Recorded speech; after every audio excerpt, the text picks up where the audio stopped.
এই তো প্রহরী, চলে এসেছো। তোমাকেই তো পাঠিয়েছিলাম রাজকনককে ডেকে নিয়ে আসার জন্য, কিন্তু তুমি একা চলে এলে যে। রাজকনক, রাজকনক কোথায়? তার আসতে এতটা দেরি কেন হচ্ছে? সাথে দেখা হবে না। আর ওদিকে তো আমার বোন ফুলকুমারী, ওকে তো বিদায় জানিয়েও আসা হলো না।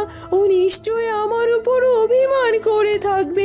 সব মিলিয়ে মনটা যে আমার একেবারে ক্ষত বিক্ষত। এই তো আমি এই মেয়েটির কুটিরে পৌঁছে গেছি।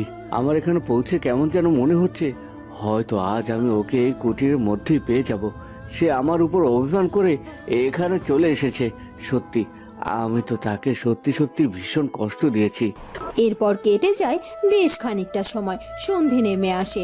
ফুলকুমারী যেন দিশেহারা, কারণ সকালের স্বপ্নটা তাকে ভীষণ ভাবাচ্ছিল। সে বুঝতে পারছিল না কি করে এই স্বপ্নের সমাধান সে জানতে পারবে। সবই তো শুনলি মা, ফুলপরি নিজে থেকে নিজের রাজ্যে ফিরে যেতে চায়নি, কিন্তু রাজকুমার প্রতাপ কোনোভাবেই তাকে তার নিজের স্ত্রী হিসেবে স্বীকার করছিল না।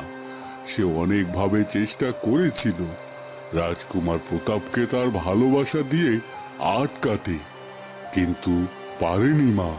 আর তাছাড়া অনেকটা দিন ধরে সে তার পরী রাজ্য যায়নি, আর তাই তো পরীরা সবাই তার খোঁজ করছিল, এবং অবশেষে ফুলপরীর খোঁজ পাওয়ায় তারা নিজেরাও ফুলপরীকে নিজের রাজ্যে নিয়ে যেতে চায়।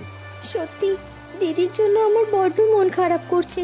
রাজকুমার প্রতাপ দিদির মনটাকে বুঝলো না। দিদি যে কত ভালো সেটা যদি সে জানতো, তাহলে তারা দুজনে একসাথে সুখে জীবন যাপন করতে পারতো। কিন্তু রাজকুমার প্রতাপ দিদিকে না বুঝে বড্ড ভুল করলো। এর খেসারত যে তাকে দিতেই হবে সাধু বাবা। ঠিক আছে মা, তোকে এই খবরটা দেওয়ার জন্যই আমি এখানে এসেছিলাম। এবার আমাকে যেতে হবে রে মা। সাধু বাবা, আপনি চলে যাবেন ঠিক আছে, কিন্তু আমার যে কিছু প্রশ্ন আছে আপনার কাছে। আপনি আমার সেই প্রশ্নগুলোর উত্তর দিয়ে তারপরে যাবেন। কি প্রশ্ন? বল আমাকে।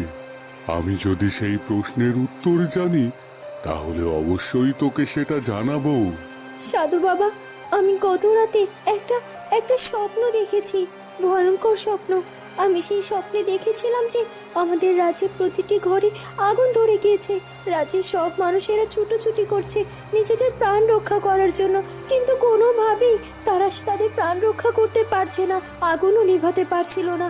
আর তারপর আমার ঘুম ভেঙে যায়। তারপর থেকে বাবা আমার আমার মনটার মধ্যে না বড্ড অস্থির অস্থির লাগছিল। আর এটা কি শুধুমাত্র আমার নিছকই স্বপ্ন, নাকি এর কোনো কারণ আছে? আমার মনে